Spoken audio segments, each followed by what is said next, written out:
좀 진행을 하시겠고, 그 다음에 언론으로부터의 책임을 받는 그런 순서로 진행하도록 하겠습니다. 그런데 먼저 우리 이성윤 위원장님의 말씀을 먼저 듣도록 하겠습니다.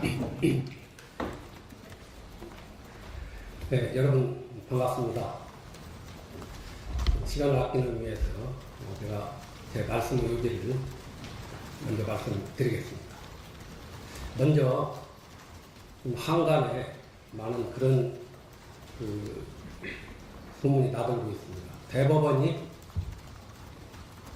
상고이유서 제출기간 7일 재상고를 할 경우에 상정해서 말씀드립니다. 상고이유서 제출기간 7일, 상고장 제출기간 7일, 그리고 상고이유서 제출기간 20일의 기간을 임의로 단축해서 속전속결로 재판을 끝낼 것이다. 이게 그럴듯하게 시중에 나돌고 있고, 저도 몇 보도 등을 봤습니다. 제가 오늘 말씀드릴 내용은 당 선대위원장의 입장이라기보다도 법조인과 헌법학자로서의 소신과 양심에 입각해서 말씀드리는 겁니다. 이 형사소송법이 부정한 상고장 제출기일 7일과 상고이유서 제출기일 20일은 헌법의 기초에서 형사 피고인의 권리로서 보장된 기본권적 가치가 있는 그러한 최소한 방어권 행사에 필요한 기간입니다. 이것은 대법원이 어떤 경우에도 단축할 수 없는, 또 연장할 수도 없는 그런 기간입니다. 만약 이 기간을 대법원이 임의로 단축해서 판결을 6월 3일 전에 선고할 수도 있다. 이렇게 하고 또 이런 상정을 하고 있는데, 이럴 수는 없는, 이건 안 되는 겁니다. 대법원도 알고 있을 겁니다. 이 대법원이 만약에 그런 식으로 속전속결로 6월 3일 이전에 선고를 강행한다면 그 판결은 위헌, 무효의 판결일 뿐만 아니라 그때부터 대한민국 법치주의는 무너진 것입니다. 탄핵 여부를 떠나서 이건 대법원의 범죄행위입니다. 왜냐? 이 중차대항 기간에 피고인에게 보장된 최소한의 형사소송법상 규정을 대법원이 어겼다면 앞으로 어떤 재판도 따르지 않습니다. 대한민국은 만인에 대한 투쟁의 시기로 접어들 것이다. 저는 이렇게 봅니다. 그런 일은 없을 것이다 하는 말씀을 먼저 드립니다. 그 다음에 이 고등법원이 파기 환송심 법안이 5월 15일로 제1차 변론기를 잡고 통지를 했습니다. 물론 여기에 대해서 제가 왈가왈부하지는 않겠습니다. 빠르다, 늦다 이런 얘기는 안 하겠습니다. 다만 헌법상의 원칙입니다. 이 원칙 앞에서 어떤 공권력도 여기에 협조를 해야 합니다.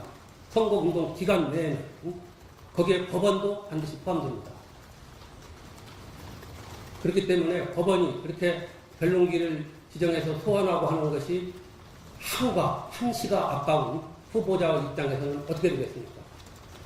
벌써 헌법 제116조 1항을 법원이 스스로 위배해가지고 한쪽 당사자, 한쪽 후보자에게 불리한 상황을 조성했기 때문에 그건 헌법의 기본 원칙 중 하나인 선거운동에 있어서의 기회등등의 보장이라는 대이념, 대정신을 침해하는 것입니다. 이 점 고등법원에서는 기일을 진행할 때 다시 한번 숙고하시고 헌법의 기본 원칙을 지켜주시기 바랍니다. 대법원에도 똑같은 말씀을 드리고 싶습니다. 다음에 이번 대법원 판결과 관련해서 제 소회와 그리고 그 판결의 문제점에 대해서 간략히 말씀드리겠습니다. 여기에 대한 분석이나 또는 나름대로의 평가는 많이 나와 있기 때문에 이 재판의 신속 중요합니다. 하나의 이 사법이 추구하는 이념이기도 합니다. 그러나 아무리 신속이 중요하다 하더라도 적법한 절차를 거쳐서 그 신속함이 이루어져야 한다는 것은 더 큰 민주주의 원리입니다. 이 인간의 그 예지의 산물인 민주주의는 절차 내지 수단을 존중하는 것이지 목적만을 앞세우는 것이 아닙니다.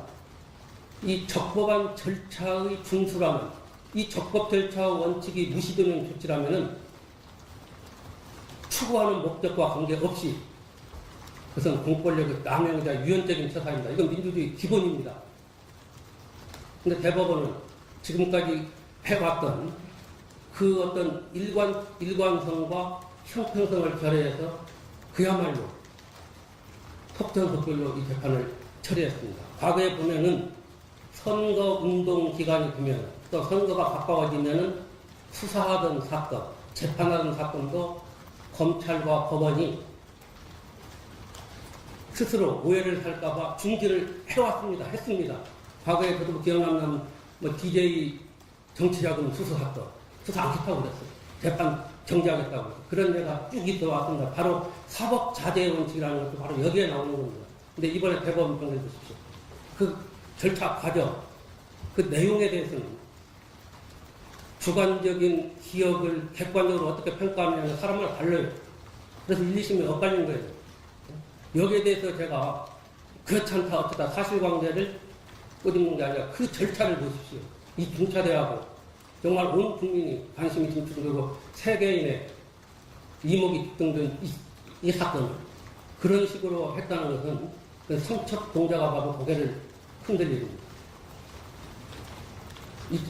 남을 심판할 수 있는 권한은 저는 종교인은 아니지만 층만이 갖고 있다고 합니다. 이번 대법원 판결을 보면서 저는 주권자인 국민이 헌법을 통해서 법관에게 부여한 남을 심판할 수 있는 권한의 범위를 벗어난 판결이다. 다시 말씀드려서 사법권의 한계를 벗어난 위헌적인 정치재판이다. 저는 이렇게 말씀드리고 있습니다. 또 하나, 헌법 제84조의 대통령의 불소추 특권에 대해서 헌법학자로서 헌법을 40년 동안 연구하고 실험했던, 고민했던 사람 입장에서 말씀을 드리겠습니다. 헌법 84조의 대통령의 불소추 특권은 한마디로 말씀드리면 대통령의 신분 보유 기간 중에는 형사재판권이 관여해서는 안 된다는 원칙을 선언한 것입니다. 여기에는 새로이 수사를 해서 기소를 하는 것뿐만 아니라 이미 진행 중인 재판도 정지된다는 것을 의미합니다. 왜냐? 여러분, 공소제기라는 것은 그 자체가 의미가 없는 겁니다. 공소제기는 반드시 재판을 전제로 해서만 의미가 있는 겁니다. 공소제기는 재판과 바로 직결이 되는 거예요. 그러면 헌법에서 형사상 호출하고 하면은 공소제기에서 재판까지 하나로 연결이 돼서 아직 끝나지 않았다는 거예요. 그러면 이미 진행 중인 재판, 또 공소제기의 연장선상이기 때문에 당연히 헌법 84조의 호출에 포함이 되는 겁니다. 이건 헌법을 물리해서 가져도 가능한 겁니다. 그 규정을 여러분 놓고 한번 숙고해 보십시오. 그리고 헌법재판소가 헌법 84조의 해석과 관련해서 해석보다도 입법 취지, 헌법상에 왜 이 규정을 두게 되었는지에 관련해서 판례를 내놓았습니다. 이른바 12.10 사건 때 군사반란죄의 공소시효가 연장되느냐 안 하느냐 이것과 관련해서 내놓았습니다. 이때 헌법재판소는 어떻게 판시했느냐면 이 조항은 대통령에게 개인적인 특권을 부여한 것이 아니라 대통령은 외국에 대해서 국가를 대표하고 국가를 이끌어가는 행정권의 수반으로서 막중한 책무를 지니고 있기 때문에 최소한 국가의 권위와 체면을 유지하고 대통령으로 하여금 원활한 그 임기 중에 직무 수행을 가능하게 한 실질적인, 현실적인 필요성에서 이 규정을 두었다고 헌법재판소가 판시를 했습니다. 그 판례는 뭐 여러분 검사해보면 나올 겁니다.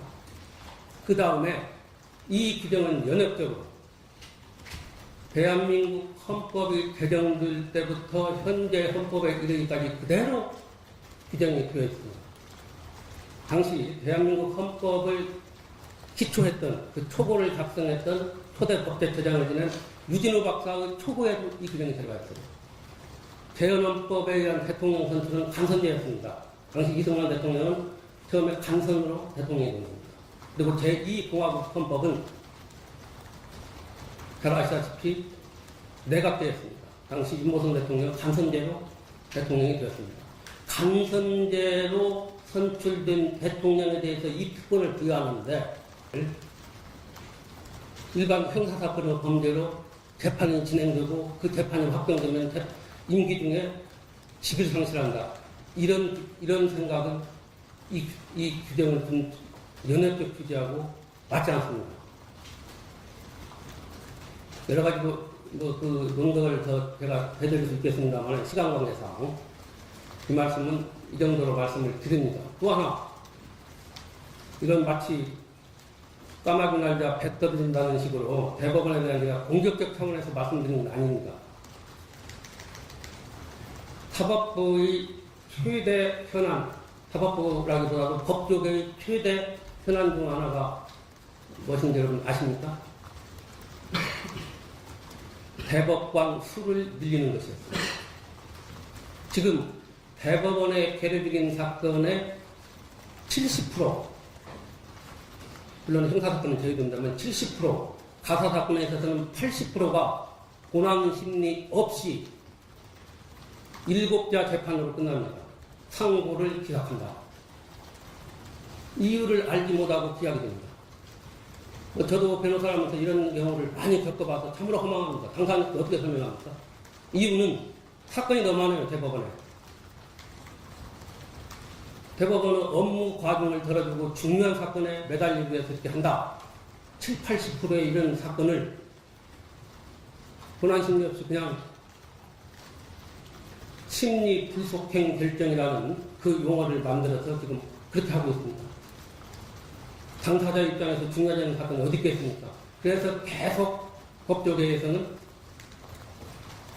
대법관 수를 늘려야 한다.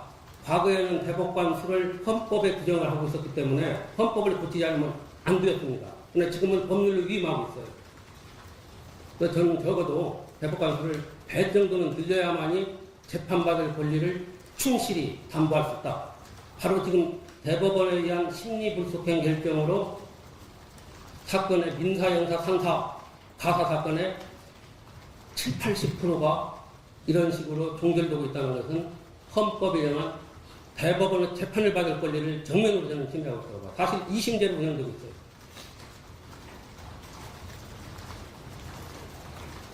그래서 저는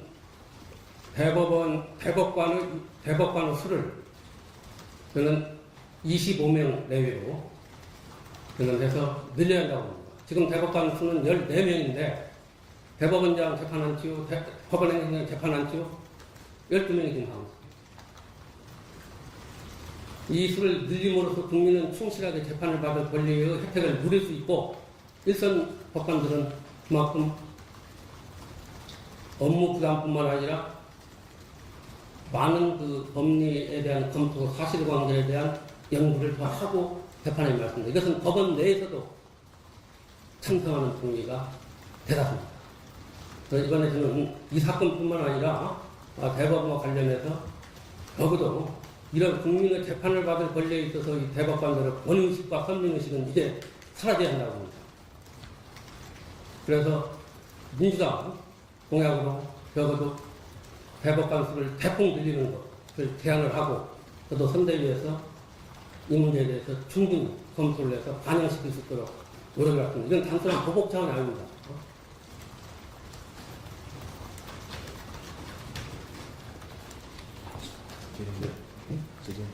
네, 지금 제가 준비해놓은 것 중에 부서 없이 이렇게 말씀드렸는데 혹시라도 제 말씀드린 내용이나 또는 제가 빠뜨린 내용 중에서 궁금하신 점이 있으면은 질문을 해주시기 바랍니다. 예, 이제 질문을 하도록 하겠습니다. 그 질문하실 때는